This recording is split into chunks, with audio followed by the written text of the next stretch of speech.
Good morning. Good morning बेटा। क्या कर रही हैं आप? हम ये वाला घर रेंट करने वाले हैं।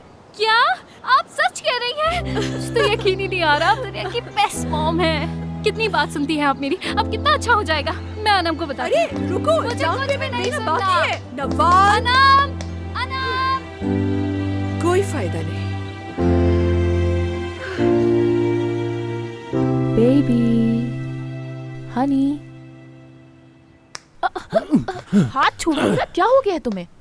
क्या कर रही हो यहाँ? पागल हो गए हो क्या तुम? तुम्हें क्या हो गया है? हाँ, तुम ये क्या कर रही हो और क्यों मेरे पीछे पड़ी हुई हो?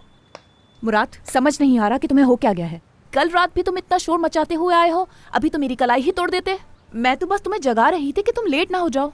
चिल्लाओ मत, मेरे सर में दर्द हो रहा है और मैं कहीं के लिए भी लेट नहीं हो रहा हूँ। शायद तुम्हें अंदाजा नहीं है कि इस वक्त टाइम क्या हो रहा है। नौकरी पर जाने का एक टाइम होता है मुराद। मुझे वक्त बताने की जरूरत नहीं है, मैं वो नौकरी छोड़ चुका हूँ।